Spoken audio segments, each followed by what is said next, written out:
casa na praia, um carro de luxo, joias ou viagens pelo mundo todo. Tudo isso depende de dinheiro, certo? Certo? Certo. Bom, a liberdade financeira é o calcanhar de Aquiles da maioria de nós. A liberdade que limitamos pelo dinheiro ou pela falta dele. Mas ter uma vida financeira saudável é essencial para fazer escolhas cada vez melhores para o nosso futuro. Esse papo rende, não é mesmo?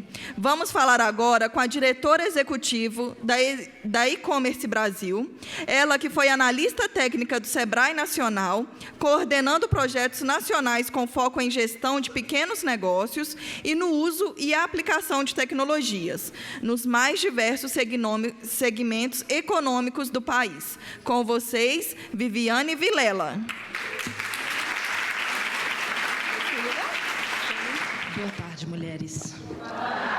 E homens.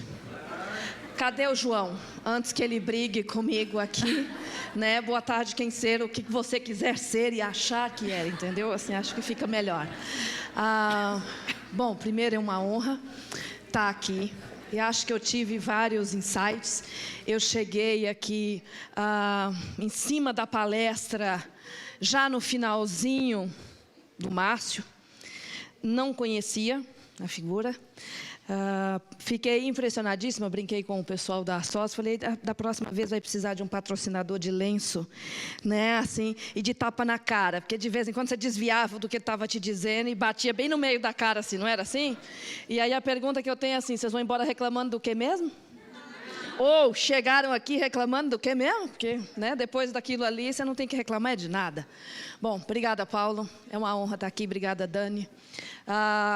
Eu ouço falar desse evento já faz um tempo, quando eu tive a oportunidade de conhecer o Paulo, há uns 3, 4 anos. E aí, quando me deram o tema, gestão financeira, não é bem sobre o que eu falo, mas quando a Ana subiu aqui e mostrou aquela pesquisa, eu falei, acho que a gente precisa contar uma história. Antes de entrar no tema, eu vou resumir porque que esse negócio é bacana. Sou mineira, sou do Sertão Mineiro. Cheguei em São Paulo dia 1º, lá no Sertão Mineiro, na minha cidade. Só tinha, até a década de 90, de 80, até a 8ª série. Sou filha de mãe professora, fui alfabetizada por osmose, porque minha mãe era professora rural. Sou a primeira filha, ela dava aula de 1ª a 4ª série. Como na fazenda não tinha com quem me deixar, ela punha num cantinho da sala um pedaço de tecido, me punha em cima. Um belo do dia, ela descobriu, quando eu li a palavra biblioteca, no quadro que eu tinha aprendido a ler por osmose. E aí, com o passar dos anos, para que eu ficasse quieta, Dona Filó começou a me dar livros. Essa criatura que vos fala leu Jorge Amado, muito antes de chegar no ensino médio, mandar ler o José de Alencar. Por conta disso, li todas as revistas das minhas tias, que tinha uma tal de fotonovela. Fui alfabetizada por isso. E isso me abriu um mundo que lá na minha cidade, chamada Crisólita, não aparecia. E a sede de estudar era maior. Só tinha um jeito de ter acesso à educação, naquela época, na visão e o acesso ao mundo que eu tinha. Eu cheguei em São Paulo, dia 1º de maio de 1990, desci num lugar chamado Itaquaquecetuba e vim de carona num caminhão. Tá aí? Não, sem problema. Nunca mais eu voltei a Itaquá e eu preciso voltar, tá? Assim das coisas. Porque foi a minha porta de entrada para São Paulo, tá? Tive a sorte de ser empregada doméstica por 1 ano e 2 meses de uma figura ímpar, que infelizmente Deus levou em fevereiro desse ano, chamada Cecília Martins Pinto. Essa senhora me ensinou algo como servir uma mesa, montar uma mesa, porque por um acaso o Martins do nome dela não é estranho e faz parte da vida de todos nós quando você passa num hospital e tem um negócio lá escrito assim, White Martins. Ela era filha do seu Guilherme. Essa senhora me pagou um curso de secretariado no Senac, que fica no centro aqui em São Paulo. Eu fiz um curso. Naquela época o Senac encaminhava os melhores alunos para entrevistas de emprego. Tive a sorte de passar num processo seletivo para um banco que chamava Benji, que é o Banco de Estado de Minas Gerais. E aí vamos falar de dinheiro. Quando a Ana mostra, a matemática que nos é ensinada na escola é chata, os professores, e aí eu posso falar, porque com a mãe professora, minha mãe foi minha professora da 5ª ou 8ª série, de História, Geografia, é ensinado que matemática é difícil, é chato. Química é a pior coisa que existe. Para que é isso que eu estou estudando isso? Física é o terror. Eu fui entender física, e aí tem algum mineiro aqui tirando Paulo? Quando eu comecei a dirigir, que eu fui entender física mecânica, porque tem uma estrada em Minas entre Belo Horizonte e Ipatinga, que se você não entender de física mecânica... Não, Paulo, tem umas curvas lá que tu entra, que você vê a lanterna traseira. Sabe assim? Eu falo que é uma estrada que separa a mulher de menina, sabe assim? Porque se você não respeitar e entender os movimentos do que é aquilo, que tipo de força, meu amigo, tu vai voar. Porque você vai acelerar num momento dentro de uma curva dessa, achando que ela vai estar acabando, e a força da física vai te cuspir para fora em vez de te puxar para dentro. É o que mais acontece, que a gente vê nos feriados nessa estrada. Então, é nesse sentido, eu falo, cara, por que não explicou desse jeito para a gente entender? Dinheiro é a mesma coisa. Dinheiro, para mim, assim, nas coisas, sempre foi muito difícil. E quando eu vejo nesse universo e me deram esse tema, eu falei, eu não sei se eu sou a pessoa, porque eu não sou da área financeira. Por outro lado, eu tive que aprender a fazer conta para fazer o que eu queria. Uma deles era comprar livro. Simples assim. Eu troco qualquer blusinha por livro, apesar de gostar muito de sapato e bolsa. Tá? Tenho poucas, assim, das coisas. E sempre fui levada por uma coisa do tipo da minha avó. É assim. Se eu entrei com uma calça jeans, vai ter que sair uma. Então, muita gente olha e fala, mas você só tem isso de guarda-roupa? Eu falei, precisava de mais? Se eu botei uma nova, eu preciso tirar. Eu vou acumular para quê? Então, vamos falar de dinheiro de um jeito bacana, que tem a ver com liberdade, mas com coisas que a gente pode fazer para a gente, nem que seja para cortar o cabelo no Marcos Proença, uma vez na vida. Ou ir comer algo que você sempre quis comer, no lugar que você quis comer, mas as blusinhas no meio do caminho não deixaram. Sabe assim? Mais ou menos isso, ok? Então tem gente que fala assim, cadê a Ana? A Ana já foi, né? A unha está do mesmo jeito da Ana aqui, da mesma coisa. Mas a gente descobre uns esmaltes melhores. Eu faço todos os serviços que vocês fazem quando chegam em casa. Só que tem um esmalte que é bom, mas ele custa 15 conto. Mas ele passa a semana inteira que eu não preciso de extra brilho. No mundo que eu vivo, este negócio é necessário, não é não? Então, a gente faz um investimento, tá, com relação a isso, porque eu não tenho tempo de repintar a unha ao longo da semana. Esse troço precisa sobreviver de sábado a sábado. Literalmente, tá, assim das coisas. A marca é uma americana chamada S. Você acha, aqui em São Paulo, você acha na Onofre. Gostaram? Na Sephora também tem, tá? Assim. Olha eu fazendo propaganda. Então, vamos lá. Me deram alguns temas que tem a ver com o que a gente faz. E se você perguntar o que eu sou uma vendedora.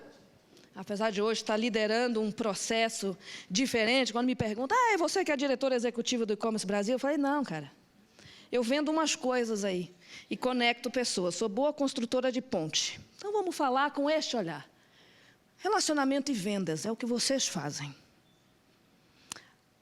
Ali eu deixei claro, atender, a gente atende qualquer um. Por isso, quando a gente liga num 0800 para falar numa telefônica, ou numa operadora de TV a cabo ou TV por satélite, é uma tragédia. É para Deus todo mundo e seu Raimundo. Mesmo ela tendo todos os meus dados. Mesmo. Ela me trata como uma estranha. Não são descorteses, muito pelo contrário, é senhora daqui, senhora dali. Mas a dinâmica e a conversa não é de quem me conhece. Para relacionar, isso que as meninas falaram aqui, tem de uma beleza e um privilégio. Demanda confiança, demanda olhar para o outro, demanda reconhecer o outro, ser empática, e se tiver algum caso daquele, por favor, não diga também, anda vestido desse jeito ou se comporta dessa forma, jamais, para uma outra mulher. Sororidade, please. A gente precisa disso entre nós. Mas o que você vende, ou o que você se propõe a vender, não interessa o que, se é pastel, o que quer que seja, uma blusinha, ou momentos de prazer e alegria, né, Paulo? É importante você ter um relacionamento. Uma das coisas que eu sempre falo que é um problema na nossa cultura é que você faz o post na rede social, você divulga no Instagram, e aí depois que eu te pago, você esquece de mim. E aí, no caso do varejo, eu vou fazer um paralelo, tem uma loja que todo mundo tem medo dela, chamada Amazon. A Amazon tem uma cultura que a venda começa depois que eu te pago. Não é a coisa. Depois que eu te paguei a primeira vez, aí agora ele começa a me vender. Porque até então, ele investiu, eu era custo para ele me trazer, para chegar até aquele momento. Por isso que eu listei algumas coisas ali de personalização. Você conhece a cliente, você sabe onde ela mora, que tipo de produto, você sabe a data do aniversário. Às vezes você sabe se tem filho, se não tem filho, se o marido trabalha viajando, se não trabalha. Que tipo de produto, qual que é a frequência, que tipo de produto você vai falar com ela? Como é que você vai oferecer? Como uma estranha? Ou você vai falar, olha fulana, tu comprou isso da outra vez, chegou isso, usa junto com isso. Sabe esse tipo de coisa? Mas é para mim. Olhando para mim. O que você vai oferecer para ela não é o que você vai oferecer para ela, que não é o que você vai oferecer para ela. E a forma como você vai oferecer também é diferente. Porque, apesar de sermos bípedes, pensantes, né, assim, temos necessidades diferentes. E vocês entram no ponto mais íntimo da vida de uma mulher. Então, você conhece com quem que você está falando, como é que você fala. A outra eu preciso ter uma linha do tempo do tipo, olha, fulana, sabe um Excelzinho? Tecnologia é aquela que o teu bolso suporta, que você é capaz de usar com inteligência. Então, não interessa se vai ser uma planilha num caderno, não interessa se vai ser um Excel, ou amanhã ou depois, quando a empresa, né, de vocês, que são uma empresa, crescer e virar um software. Pensa em tecnologia como algo que te ajuda a enxergar novas oportunidades dentro do teu bolso e da tua capacidade de gestão daquilo. Simples assim. Isso é tecnologia.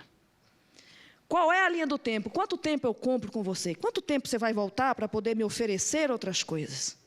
Quanto tempo você vai levar para fazer um contato comigo outra vez, para que eu compre outra coisa de você? É esta coisa da linha do tempo. Começa a traçar isso. Olha, eu falei com fulano hoje. Põe na agenda. Falei com fulano hoje. Bota lá automático, a hora que você saiu da minha casa, por exemplo. Preciso voltar a falar com fulana tal dia. Que seja um WhatsApp, que seja um e-mail, que seja um alô por inbox no Facebook, ou que seja se morar perto e passar perto, conviver junto, trabalhar junto, toma um café junto na hora. É esta linha do tempo que eu estou te falando que precisa para um relacionamento que envolve olhar para o outro. Quando eu coloco essa coisa da recompra, do prestar o serviço, é tudo isso envolvido. Por um acaso, vocês vendem algo. O resto, essa venda, ela precisa ser uma consequência. E isso dá trabalho. Mas é altamente lucrativo. Rede social hoje é uma maravilha.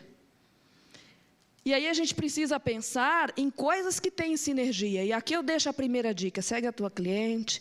Não se preocupe se lá no Instagram ela não autorizou o perfil jurídico seu a segui-la. Eu, por exemplo, eu tenho, por conta de uma série de vidas, as minhas redes sociais, elas são segmentadas. LinkedIn é para o contato profissional, o Instagram é só para a família, o Facebook é só para amigos que eu tenho contato pessoal. A gente precisa se preservar um pouco também nesse mundo, porque senão vira arroz de festa, sabe assim? Não é legal. E eu preciso separar um pouco a pessoa física da pessoa jurídica. Vocês entram na minha intimidade como pessoa física. Olha que maravilha.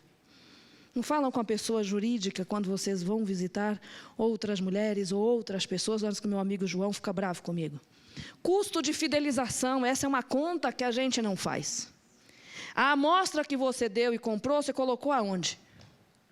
Você me deu uma amostra de 10, me vendeu um produto de 12, 11, 15.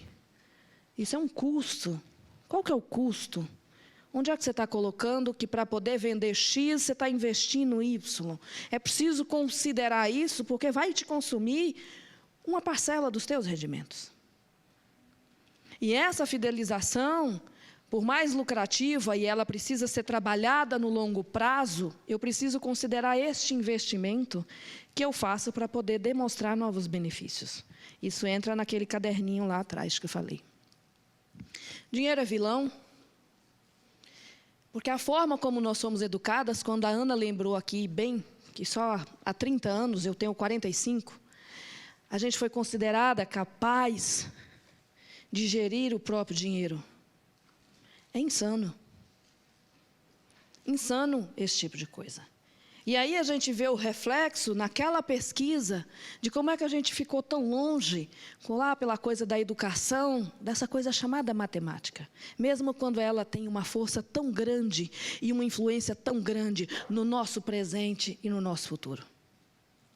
É surreal. Dinheiro não é vilão.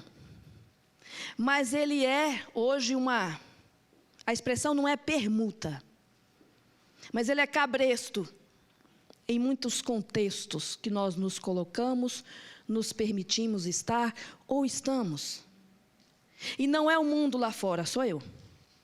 A blusinha que eu botei na frente do livro que eu devia ter feito, a bolsa que eu comprei em 18 vezes, que eu queria, a bolsa da Schutz, que custa R$800. Tem bolsa aí que eu brinco e falo, cara, se o bandido vier, você vai falar assim, amiguinho, faz o seguinte, devolve meu RG. Aliás, leva o RG, mas me dá a bolsa. Não é assim? Então, que valores estão permeando para aquilo onde você quer ir? Eu gosto de bolsa boa, gosto de sapato bom. E eu gosto de sapato de uma marca só.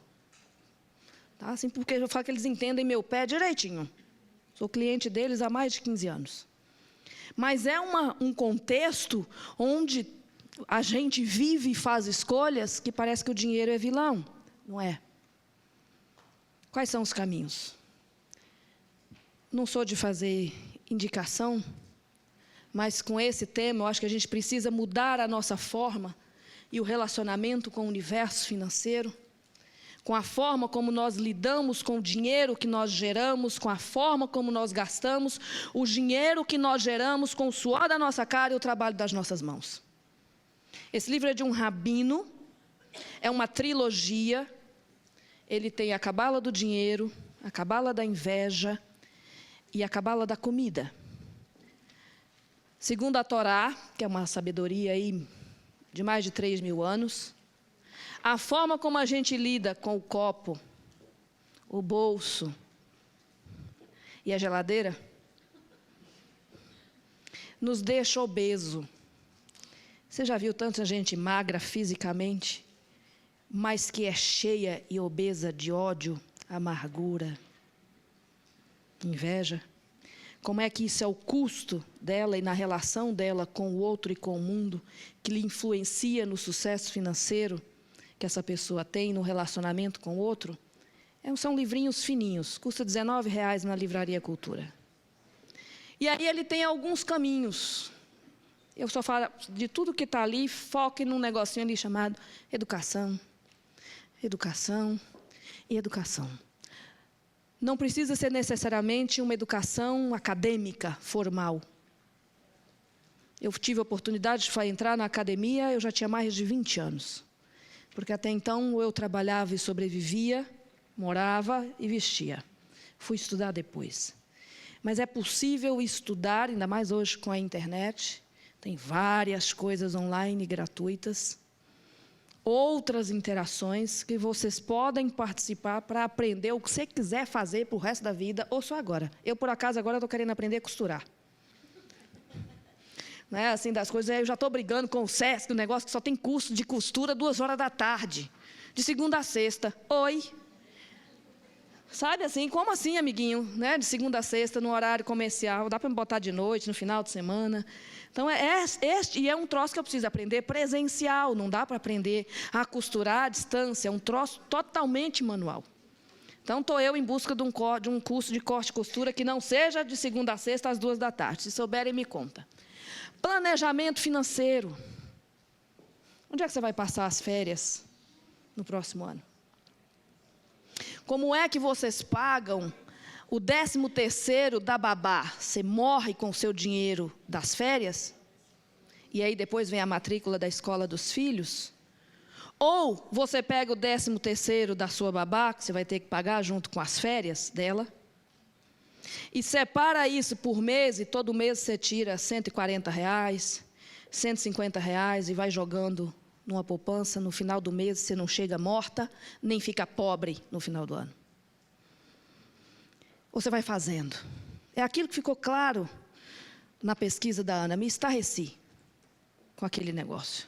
Você trabalha que nem uma louca, e se acontece uma tempestade, você não tem R$1, mas eu me viro. Será que não era mais fácil e menos estressante ir guardando? Quando eu coloco ali meta, disciplina, eu botei na minha cabeça, assim, depois que eu conheci o Brasil inteiro, que eu precisava ir conhecer outra coisa fora daqui. Aí a primeira coisa que eu olhei, eu falei, cara, como é que faz para chegar lá? Quais são os percursos? Quanto custa? Passei 2 anos juntando dinheiro, porque às vezes sobrava R$50, eu trocava em dólar, o outro mês sobrava 20, eu trocava em euro, porque eu precisava das 2 moedas. Em 2008, eu atravessei, depois que eu fechei Macapá, que foi a última capital que eu conheci do Brasil, eu falei, agora dá para ir para o outro lado. Fui parar lá no Japão. Quanto é que custa? Agora eu estou aqui fazendo uma coisa porque eu preciso ir parar numa regiãozinha e eu viajo com algumas mulheres também. A gente precisa agora que atravessar um pedaço lá, dirigindo, a gente vai ter que fazer aula no Detran, porque precisa de carteira D, porque a gente quer viajar naqueles motorhome. Como são 6 mulheres, é um carro maior, e aí a gente vai precisar de uma carteira D, todas nós só temos carteira C, então 2, uma delas sou eu. Falei, meu Deus, imagine dirigir um trânsito, uma van no trânsito de São Paulo, mas vou ter que aprender. É o custo, que é um planejamento, porque é a forma como a gente quer celebrar uma certa idade do grupo inteiro, que por um acaso é do mês de abril, fazendo uma viagem. Quanto é que vai custar um negócio desse? Já estou guardando dinheiro desde janeiro, a viagem é para o ano que vem. Como é que você guarda dinheiro em moeda estrangeira? Comprando na baixa. Sobrou, você tira de lá e vamos embora. Isso é uma coisa importante, que está nesse livro e que eu achei legal colocar ali. A gente já leu essa história da formiga que trabalha dia e noite, e da cigarra, de mais não sei das quantas. Esse livro, ele bate na cara e ele diz, olha, a formiga ela precisa de pouco, trabalha muito. Qual é o custo para você? Qual é o custo para a sua família? Qual é o custo para os relacionamentos que você escolheu montar o seu trabalhar tanto? Isso está servindo para mim. Essa pessoa aqui que vos fala está tendo que desacelerar, porque passou, há menos de 20 dias, por uma ameaça de um AVC, que o corpo travou. E aí diga, porque você não pode fazer mais do que eu tenho feito, mesmo amando o que eu faço. Por um acaso eu ganho dinheiro, mas adoro o que eu faço. Se perguntar o que eu faço, eu ajudo outras pessoas a serem melhores naquilo que se propuseram a fazer, que por um acaso é vender coisas pela internet. Mas eu preciso me dizer não, mesmo fazendo tanto que eu gosto, porque o custo para mim, para a minha saúde, está ficando alto demais. Preciso voltar a ler isso aqui para praticar esse tipo de coisa. A gente esquece disso. A gente esquece que, de vez em quando, é nos permitido dizer não posso. Eu tinha esquecido disso. Hoje, quando eu vi o Márcio aqui, eu lembrei, em 2007 eu tive um acidente doméstico, perdi os movimentos, levei 2 anos e 8 meses para reaprender a andar. E aí, às vezes, eu dizia assim, eu quero fazer um movimento, que era fisioterapia, de segunda a sábado, 3h30 por dia. Cada exercício durava 5 minutos. Porque o corpo humano, a dor era extrema, só aguenta 5 minutos. Quando eu vejo gente como o Márcio aqui dizendo, eu falo que isso é surreal. E aí a briga era eu e o meu corpo. E às vezes a dor era tão grande que o pessoal falava assim, vamos fazer isso. Mesmo eu querendo tanto, eu não tinha condição. A gente precisa se permitir que de vez em quando não vai dar. Por mais que a gente quer, por mais que o mundo diga, você pode, vai ter hora que a gente não pode. E a gente precisa reconhecer isso. E a vida, mais uma vez, me botou, e de pé, agora com as minhas duas pernas, dizendo, você precisa voltar a dizer que não vai dar para fazer algumas coisas. Isso é importante quando a gente pensa até no lado financeiro. Dinheiro, independência e liberdade, tudo tem um preço. Ter acesso à educação que eu queria me fez trocar a casa dos meus pais, uma certa comodidade, e vir ser empregada doméstica em São Paulo. Tudo tem um preço. A única coisa que nessa minha vida que começou aqui em São Paulo, morei 7 anos aqui, depois eu saí daqui como funcionária do Unibanco, fui morar em Belo Horizonte eu fui trabalhar na Sky TV por assinatura, e de lá da Sky eu saí para o Sebrae e fui morar em Brasília, morei 8 anos em Brasília, vai fazer 5 anos que eu estou de volta a São Paulo em janeiro. Tudo tem um preço. A única coisa que eu nunca botei na fatura assim, das coisas era a minha integridade física e moral. E aí, quando eu entrei em Brasília, era lindo. Porque como eu cheguei em Brasília e no próprio Sebrae, eu não devia nada para ninguém. Ninguém que eu digo em termos políticos. De vez em quando chegavam umas propostas indecentes e dizia, você precisa assinar este edital neste formato. Eu dizia, você não tem medo de perder o emprego, não? Me perguntava quando eu dizia não. Eu respondia, não. Sou boa de faxina, sei passar uma roupa como ninguém e sei fazer bolo. O que é que você sabe fazer se tudo der errado hoje? Que te permita manter a tua dignidade, não vai ser com pouco trabalho não, vai ser com muito. Qual é o custo que você está disposto a pagar para esse tipo de coisa? Isso é importante quando a gente lida com dinheiro, com planejamento, com uma forma como a gente vê o que a gente é capaz de gerar de riqueza. E aqui não entenda milhões e milhões não, seja para aquela bolsinha. O que o dinheiro significa para você? Tem gente que responde e fala, além do orçamento, estipule metas. Essas metas têm a ver com clientes novos, com clientes antigos. Trabalhe com prazer e alegria, mas seja grato. A gente esquece desse negócio. Até hoje, quando me perguntam, eu só percebi que o que me faz feliz das coisas foi quando me tiraram os movimentos e eu passei a tomar banho presa numa cadeira, quando muito eu ficava em pé, presa do quadril para baixo. E quando perguntam para mim hoje o que é felicidade, eu respondo, claro, outro dia eu respondi isso na CBN ao vivo, tomar banho em pé, sozinha. Simples assim. Aí o jornalista falou, que resposta é essa? Eu falei, a resposta que eu tenho para você, para a pergunta que você me fez. Depois ela pediu uma explicação. Então, assim, seja grato por essas coisas básicas que a gente tem, que a gente não dá valor. Nenhum centavo sem destino, sobrou 10, põe na poupança. Investe isso. Sobrou 10, você quer fazer a viagem para Paris e acha que vai ser difícil? Compra euro. Ah, Viane, o euro custa 4 conto, vai dar só 2 porque tem o IOF. Compra 2 euros, caramba. Cria um caixinha, mas comece a fazer algum tipo de coisa, mas não deixe sobrar. Poupe. A gente vê aí as igrejas evangélicas, fala do dízimo. E o seu? Dízimo. Não me diga que você trocou tudo em blusinha.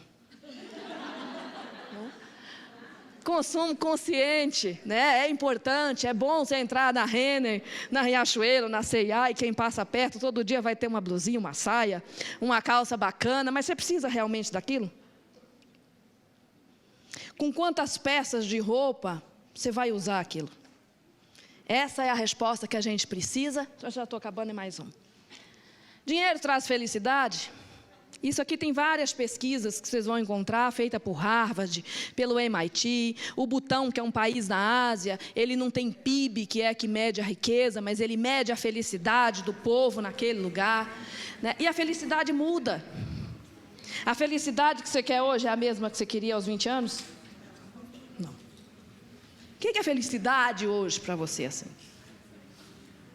parâmetro que você está usando para poder gerir. Momentos felizes. Você quer essa blusa ou aquele vestido matador? Eu troco, tá? Se ele custar R$2.000, R$3.000, R$800, a minha primeira pergunta é assim: com quanto desse dinheiro eu compro a passagem para o próximo destino? Eu troco isso aqui. Fiz um caixinha do início do ano que eu queria ir almoçar. Não dava para jantar ainda, tá? Porque o jantar custa R$1.200. Mas eu tinha que juntar um dinheiro porque eu queria almoçar no Dom.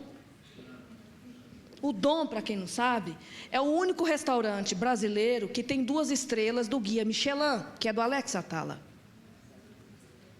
Quanto custa essa bagatela? R$750 sem harmonização de vinhos entre os pratos. 750 por pessoa, com 13 pratos. Aí você fala assim: nossa, você comeu demais. Não, lembre-se, é aquele prato pequenininho, tá? Mas eu queria, pela experiência com Alex Atala. Ele vem, ele te explica o prato, por que aquilo, o que combinou, o que vai dar. Eu queria isso. Troquei a bolsa da Schultz por um almoço no Dom. Comprei uma experiência. Posso voltar nunca mais nessa vida naquele lugar, mas almocei no Dom. E gostei muito mais da bolsa, que um dia eu podia enjoar, porque eu não compro bolsa para durar a vida inteira, tá? Porque eu gosto de trocar, não sei vocês. Então, compre experiência, gente, não objeto. Comprar uma experiência... Viane, eu fui para Chicago uma vez nos Estados Unidos, cheguei lá, tinha um show, adoro blues, negra, não posso fugir disso, né? Tinha um show maravilhoso, e um jogo do Chicago Bulls, não entendo porcaria nenhuma de basquete. Pô, cara, mas é um jogo do Bulls e é um show do Buddy Guy. Que dia que eu vou voltar em Chicago mesmo? Faço a mínima ideia. Quanto é que custa este negócio aqui? Vai custar X. Melhor coisa nessa vida. Que presente. Amei, moraria feliz em Chicago.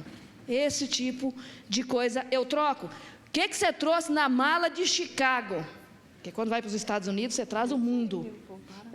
Eu sou uma maravilha na alfândega. Já viraram minha mala no chão já 2 vezes.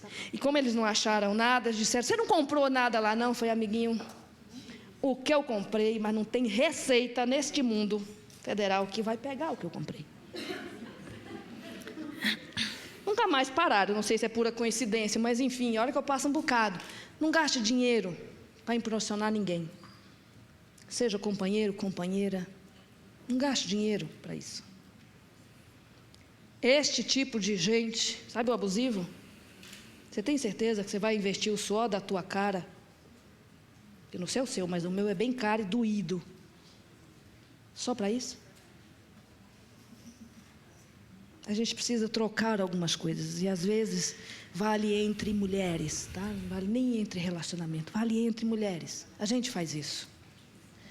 Equilíbrio, amigos, um bichinho de estimação de vez em quando faz bem. Adota um, sabe assim? Gato, passarinho, papagaio, sabe? Só não vale cobra, porque já tem cobra demais para esse mundo afora, tá? Andando por aí. Saia de um relacionamento abusivo, mesmo se for cheio de dinheiro, pelo amor de Deus. E essa foi uma frase que eu deixei, porque quem tem Netflix, assiste a história da Nina Simone, que eu acho que é um case maravilhoso. E essa é uma fala que tem a ver com o momento que a gente está, com um evento como esse, com as pessoas com as quais você se relaciona. E eu adoro esse negócio aqui do lado de cá, que tem gente que trata a gente, está abrindo uma escola de princesa aqui em São Paulo. E eu digo, bons modos são necessários. Minha mãe me disse, por favor, obrigada, saber sentar à mesa, usar as coisas. Mas desde quando a gente precisa aprender a ser princesa em pleno século XXI? Não é isso? É isso, pessoas. Muito obrigada. Paulo, muito obrigada. Foi um prazer estar com vocês. Obrigada, Célia. Obrigada, Viviane. Por favor, aguarde aqui, que eu vou chamar a Daiane Andrade para poder te entregar um troféu de agradecimento.